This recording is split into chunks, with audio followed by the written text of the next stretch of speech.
ನಮಸ್ಕಾರ. ದುಡ್ಡು ಮತ್ತು ದುಡಿಮೆಗೆ ಒಂದು ವಿಚಿತ್ರ ಗುಣ ಅದ.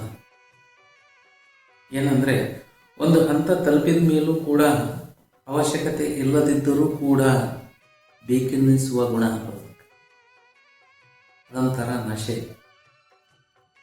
ಅದರಿಂದ ನಮ್ಮ ತಲೆ ತಿರುಗಬಾರ್ದಷ್ಟೇ. ಹಣ ಮತ್ತು ದುಡಿಮೆ ಇವೆರಡೂ ಏನವಲ್ಲ, ದುಡ್ಡು ಮತ್ತು ದುಡಿಮೆ ಇವೆರಡೂ ಏನದವಲ್ಲ, ಅವಕ್ಕೆರಡಕ್ಕೂ ವಿಚಿತ್ರ ಗುಣ. ನಾವು ಅದ್ರ ಜೊತೆಗೆ ಎಷ್ಟು ಒಡನಾಟ ಬೆಳೆಸ್ತೀವಿ, ಅದರ ಜೊತೆ ಎಷ್ಟು ಸಂಪರ್ಕಕ್ಕೆ ಬರ್ತೀವಿ, ಅಷ್ಟು ಅದನ್ನು ಬಿಟ್ಟಿರಲಾರ್ದಷ್ಟು ಇರ್ತೀವಿ. ಬಹಳ ಗನಿಷ್ಠವಾದ ಸಂಬಂಧ ಉಂಟಾಗ್ತದೆ ಅವುಗಳನ್ನು ಮಧ್ಯದಲ್ಲಿ ನಮಗೆ, ದುಡ್ಡಿನ ಜೊತೆನೂ ದುಡಿಮೆಯ ಜೊತೆನೂ.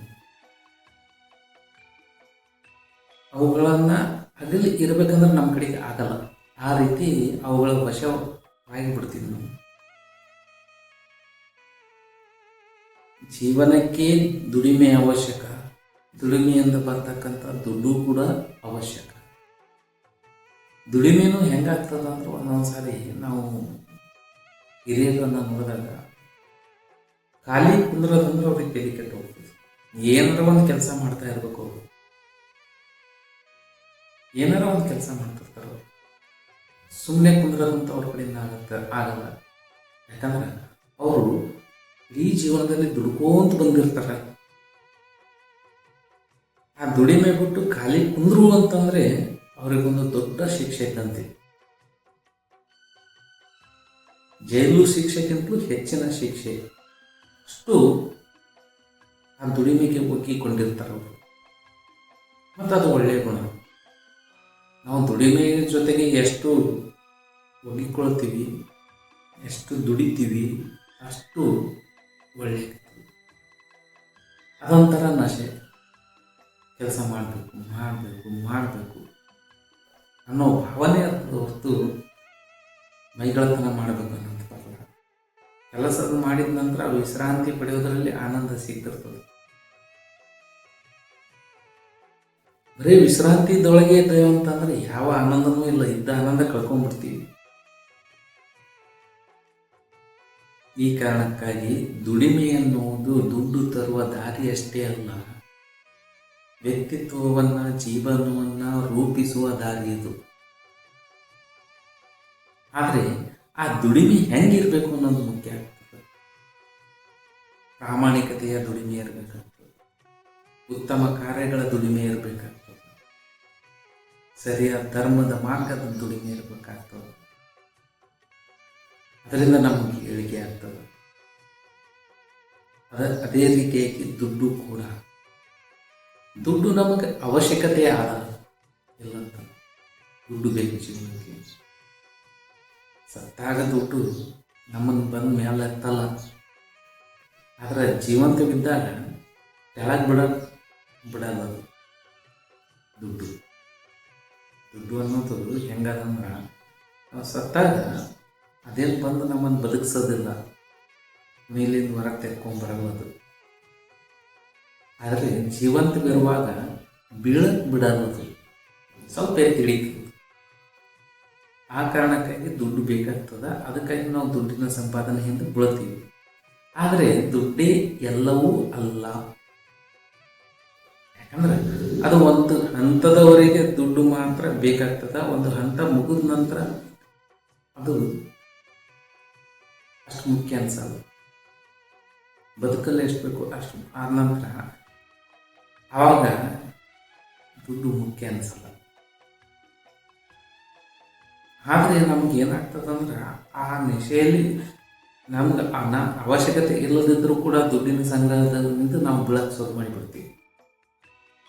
ಎಷ್ಟು ಸಂಪಾದನೆ ಮಾಡಿದರೂ ಸಾಕು ಅನ್ನೋ ಭಾವ ಮನಸ್ಸಿನಾಗ ಎಂದೂ ಬರಲ್ಲ. ನಮಗೆ ಸಾಕು ಅನ್ನೋದೇ ಬರಲ್ಲ. ಆವಾಗ ನಮ್ಮದು ಓಟ ಶುರುವಾಗ್ತದೆ. ಜೀವಿಸುವುದಲ್ಲ, ಓಡುವುದು ಶುರುವಾಗ್ತದೆ. ಬದುಕಲವನ್ನು ಓಡೋಕ್ಕೆ ಶುರು ಮಾಡ್ತೀವಿ. ಬದುಕಬೇಕಾಗ್ಯದ ನಾವು. ಅವಾಗ ಬದುಕೋದನ್ನು ಬಿಟ್ಬಿಡ್ತೀವಿ. ಎಲ್ಲಿವರೆಗೆ ನಮ್ಮ ಅವಶ್ಯಕತೆಗೆ ದುಡ್ಡು ಬೇಕಾಗಿತ್ತು, ಅಲ್ಲಿವರೆಗೆ ದುಡಿಮೆಯನ್ನು ಮಾಡ್ತಾ ಆ ದುಡ್ಡನ್ನು ಗಳಿಸ್ತಾ ಹೊಂಟಿದ್ದೇವೆ ಅಂದ್ರೆ ಅಲ್ಲಿವರೆಗೆ ಬದುಕ್ತಿರ್ತೀವಿ. ನಮಗೆ ಬದುಕಕ್ಕೆ ದುಡ್ಡಿನ ಅವಶ್ಯಕತೆ ಇಲ್ಲ. ಆದರೂ ದುಡ್ಡಿನಿಂದ ನಾವು ಬಿದ್ದೀವಿ ಅಂದ್ರೆ ಅಲ್ಲಿ ಬದುಕು ನಿಂದಿರ್ತದ, ಬರೀ ಓಟ ಶುರುವಾಗ್ತದೆ. ಬರೀ ಓಡೋದು ಶುರು ಮಾಡ್ತೀವಿ, ಬದುಕೋದು ನೆನ್ಪಿಟ್ಟಿರ್ತದಲ್ಲಿ. ಅದೊಂಥರ ನಶೆ. ದುಡ್ಡು ಕೂಡ ಹೆಚ್ಚೆಚ್ಚು ಶ್ರೀಮಂತರಾಗುವುದು, ಹೆಚ್ಚೆಚ್ಚು ಸಂಗ್ರಹಿಸುವುದು, ಅದು ನಮ್ಮ ಮನಸ್ಸಿನ ಸ್ವಭಾವ. ಅಲ್ಲಿ ನಾವು ಸ್ವಲ್ಪ ಎಚ್ಚರದಿಂದಿರಬೇಕು. ಇಲ್ಲಾಂದ್ರೆ ನಮ್ಮ ತಲೆ ತಿರುಗಿ ಅದರ ಹಿಂದೆ ಬೆನ್ನ ತಿರುಗ್ತೀವಿ. ದುಡಿಮೆನೂ ಹೆಂಗೆ, ದುಡ್ಡು ಹಂಗೆ. ಅದು ದುಡಿಮೆಯಿಂದ ಏಳಿಗೆ ಅದ, ದುಡ್ಡಿನಿಂದ ಜೀವನ ನಡೀತದೆ ಅಷ್ಟೇ. ಏಳಿಗೆ ಇಲ್ಲ. ಏಳಿಗೆ ಅನ್ನುವ ಭ್ರಮೆಯನ್ನು ಮೂಡಿಸ್ತದೆ ದುಡ್ಡು. ಜೀವನ ನಡೆಸಲು ಬೇಕು, ಆದರೆ ಭ್ರಮೆ ಮೂಡಿಸೋದನ್ನು ಬಿಡಬಾರದು. ಅವಶ್ಯಕತೆಗಿಂತಲೂ ಹೆಚ್ಚಿನ ಬಯಕೆಗಳು ನಮ್ಗೆ ಮೂಡಕ್ಕೆ ಶುರುವಾಗ್ತವ, ಸಂಗ್ರಹ ಶುರುವಾಗ್ತದ. ಸಂಗ್ರಹ ಶುರುವಾಯ್ತು ಅಂದ್ರೆ ಭ್ರಮೆದೊಳಗೆ ಬಿದ್ದೀವಿ ಅಂತ ಅರ್ಥ, ನಮ್ಮ ತಲೆ ತಿರುಗಿ ಹೋಗ್ಯದಂತ ಅರ್ಥ, ನಾವು ಸರಿ ಇಲ್ಲ, ಜೀವನದಿಂದ ದೂರ ಆಗೀವಿ ಅಂತ ಅರ್ಥ.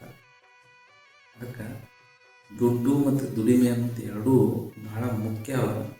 ದುಡ್ಡನ್ನು ಗಳಿಸ್ಬೇಕಂದ್ರೆ ದುಡಿಮೆ ಮಾಡಬೇಕು, ದುಡಿಮೆಯನ್ನು ಮಾಡಬೇಕಂದ್ರೆ ಧರ್ಮದ ಮಾರ್ಗದಲ್ಲಿ ದುಡಿಯೋದನ್ನು ಕಲಿಬೇಕು, ಸತ್ಯದ ಮಾರ್ಗದ ದುಡಿಮೆ ನಮ್ಮದಾಗಿರಬೇಕು. ಮತ್ತು ದುಡಿಮೆಯಿಂದ ದೂರ ಆದೆವು ಅಂತಂದರೆ ಬದುಕು ಒಂದು ನರಕ ಆಗಿಬಿಡ್ತದೆ. ದುಡಿಮೆ ಅನ್ನೋದು ಬದುಕಿಗೆ ಅವಶ್ಯಕ. ನಾವು ಏನಾದರೂ ಒಂದು ಕೆಲಸದಲ್ಲಿ ಸದಾ ತೊಡಗಿಕೊಂಡೇವಂದ್ರೆ ಅನಾವಶ್ಯಕ ವಿಚಾರಗಳು ನಮ್ಮಿಂದ ದೂರ ಆಗ್ತಾವ, ಸಂತೋಷ, ನೆಮ್ಮದಿ, ಖುಷಿಗಳು ನಮ್ಮವು ಆಗ್ತವೆ. ಆ ಕಾರಣಕ್ಕಾಗಿ ದುಡಿಮೆಯನ್ನು ನಮ್ಮದಾಗಿಸ್ಕೊಳ್ಬೇಕು. ಅದೊಂಥರ ನಶೆ, ಅದೊಂಥರ ಭಾರಿ ನಶೆ ದುಡಿಮೆ ಅನ್ನೋದು. ಅದನ್ನು ನಾವು ಸೇವಿಸಬೇಕು, ಆನಂದದಿಂದಿರ್ತೀವಿ. ಯಾಕಂದ್ರೆ ದುಡ್ಕೋತಿದ್ದೇವೆ ಅಂದ್ರೆ ಯಾವ ಕಿರಿಕಿರಿ ಇರಲ್ಲ, ಯಾವ ಮನಸ್ಸಿನಾಗ ಅನಾವಶ್ಯಕ ವಿಚಾರಗಳಿರಲ್ಲ, ಆನಂದದಿಂದಿರ್ತೀವಿ. ಧನ್ಯವಾದಗಳು.